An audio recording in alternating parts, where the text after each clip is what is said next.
Dobrý večer, vítajte v Paľbe. Na Slovensku môžete byť vlastníkom bytu, aj keď ním nie ste.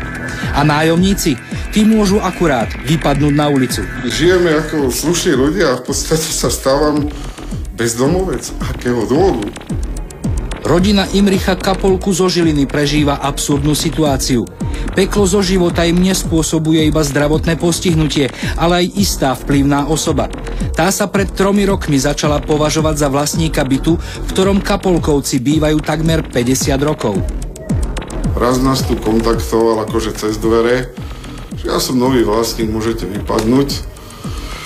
Na otázku svojím, viete čo, to asi nie je celkom v poriadku. Tak mi odpovedali, ja vás dám vypratať. No tak som povedal, môžete, ale o tom nerozhodnete vy, ale súd. No, tak...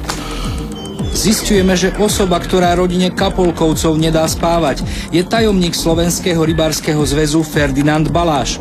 Pán inžinier si ohľadom vlastníctva spomínaného bytu nepripúšťa nejaké pochybnosti. A tak nám prislúbil vyjadrenie. No keď sme ho žiadali o dôkaz, že je naozaj vlastníkom bytu, prehodil výhybku. Vy ste presvedčení o tom, čo hovoríte? Áno. Tak prečo mi nechcete dať vyjadrenie? Ja som dal na súd žalobu, však súd rozhodne, však vydržte. Pán tajomník nám možno chcel povedať, aby sme s reportážou počkali niekoľko rokov. Tak dlho totiž môže trvať súdny spor. A na jeho konci Kapolkovcom hrozí, že prídu o strechu nad hlavou. Takáto odpoveď teda Paľbe nestačí.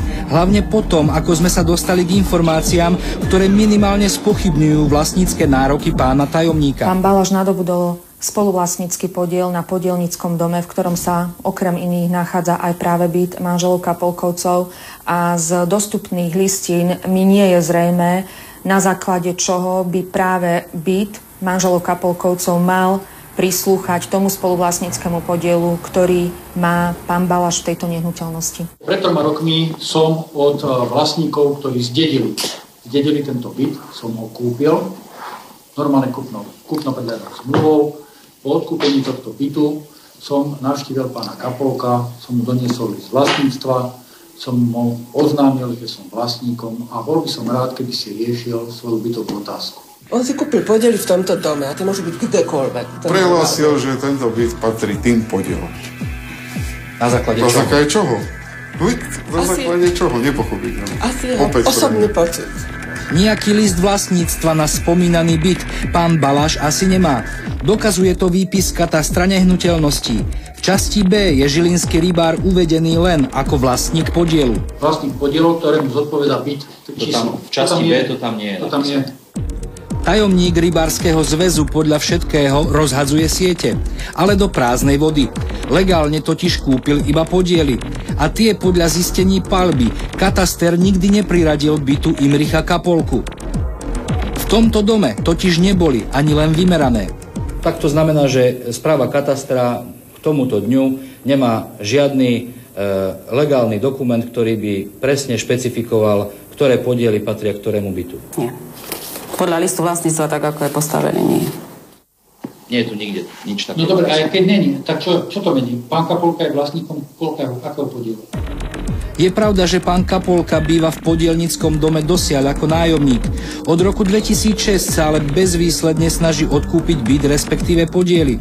A to od mesta Žilina, ktoré ich v dome dosiaľ vlastní.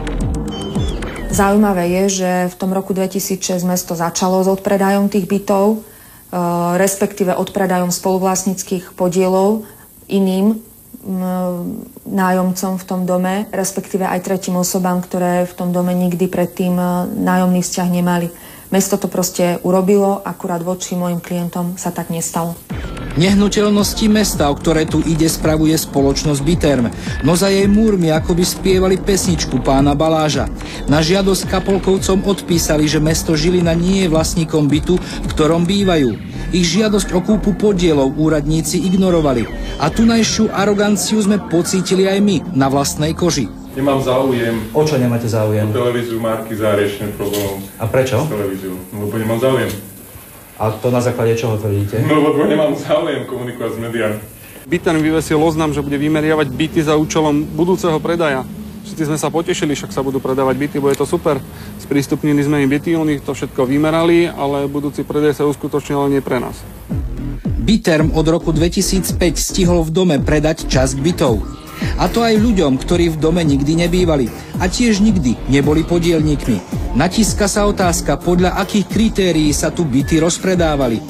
Podľa zákona to asi nebolo. Ako náhle mesto začalo odpredávať spoluvlastnícke podiely prislúchajúce určitým bytom v tomto konkrétnom podielnickom dome, malo osloviť mojich klientov na odkúpenie bytu. Táto povinnosť vyplýva vlastníkovi domu zo zákona o vlastníctve bytov a nebytových priestorov.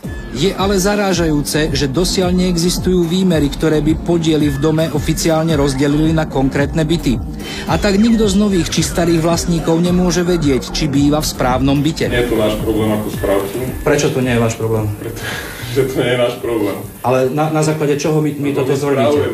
Mňa nezaujíma vlastnícka nájomné vzťahy v tom dome. V apríli tohto roku pán Baláš pritvrdil, podal na Kapolkovcov žalobu. V nej tvrdí, že mu od roku 2007 dlhujú nájomné vo výške takmer 6 000 eur. A to aj napriek tomu, že s ním táto rodina nemá žiadnu nájomnú zmluvu. Ako môžete platiť niekomu nájomné, keď s ním nemáte zmluvu? Nepochopiteľné, pretože do dnešného dňa platím na základe platnej nájomnej zmluvy mestu. Ale na ktorú stránku sme sa obrátili, nikde sme neboli, sme proste nepohodlní občania, alebo ja sa neviem zaradiť jednoducho. Prečo si správcovská spoločnosť necháva platiť nájomné, keď tvrdí, že mesto byt nevlastní? Existuje možná odpoveď. Kapolkovci majú dosiaľ platnú nájomnú zmluvu s mestom Žilina. Ale pán Baláš ignoruje aj túto skutočnosť. Na mestskom úrade im dal zrušiť trvalý pobyt a v zápäti na nich podal žalobu druhú na vypratanie bytu. Keď ste podali žalobu, tak ste im dali zrušiť na meste trvalý pobyt. Však to mám ako vlastník národa práva, nie? My tým, že sme mali zrušené trvalú adresu a pobyt, jednoducho mi súd nedoručí predvolanku na pojednávanie. Ale v zákone je povedané, že ja som ju prevzal, aj keď ju neprevezmem. Oni ju vyvesia na tabulu mesta, čiže ja to nevnímam ani ako obštrukciu, ale ako cielené opatrenie proti nám zase. Kto je za tým všetkým? Ako je možné, že pán Baláš dokáže zrušiť trvalý pobyt občanovi, ktorý má s mestom Žilina 50 rokov platnú nájomnú zmluvu? Pani Kapolková je ťažko zdravotne postihnutá, takisto komunikuje so sociálkou, s poisťovňami, množstvom inštitúcií, takže v prípade aj doručovania písomnosti do vlastných rúk, zás by to skončilo, bolo by to doručované na mesto. Treba ale povedať, že teror, ktorý voči tejto rodine začal pán Baláš, netrval dlho. Už o niekoľko dní mesto priznalo chybu a trvalý pobyt Kapolkovcom vrátilo. Ale tento incident odkrýva možné pozadie celého prípadu. Siahajú kontakty inžiniera Baláža až na radnicu. Sa pánom viceprimátorom som komunikoval, boli ústretoví, mali, ponúkli trojizbový byt 80 m štvorcových, odmietanie, ani viceprimátor ani nezavolali, či majú, alebo nemajú záujem, sa na to vykašľali. Prečo vám mesto vybavuje náhradné ubytovanie, keď oficiálne je údajným majiteľom pán Baláš? To som aj ja nechápal, ale pravdepodobne to bude o tých ich známostiach. Ja som ich tam neubytoval. Nehnevajte sa, ani som im nedal súhlas, aby tam bývali. Tak preto by som im mal ja zháňať náhradný byt. Chápete? Nemám dôvod. Je zarážajúce, že mesto vôbec neskúmalo, či sú vlastnícke nároky pána Baláža legitímne. Napriek tomu, že sa Kapolka od začiatku preukazoval platnou nájomnou zmluvou, mesto sa akoby rozhodlo pomôcť Balážovi a rodine namiesto údajného vlastníka ponúkalo náhradné ubytovanie. Prečo to riešil cez vás, alebo ako to vlastne? Sa obrátili s prosbou pán Kapolka. Ja som sa snažil pomôcť im, nie pánovi Balážovi. No ale my sme dostali pozvánku, že máme prísť ku vám od pána Baláža. Vy ste dostali problém, ktorý vy ste mali. Kapolkovci dostali od mesta Žilina niekoľko ponúk. Ani jedna však nebola adekvátnou náhradou za byt, ktorý považujú za svoj domov. Vo veci koncom septembra začali konať súdy. Bude žilinská spravodlivosť imúnna voči žilinskej moci? To ukáže čas. Ale ten určite nehrá v prospech zdravotne postihnutých Kapolkovcov. Neviem kto, neviem prečo. Hlavne pretože v prvom rade nikdy v živote som nikomu nič nedlhoval.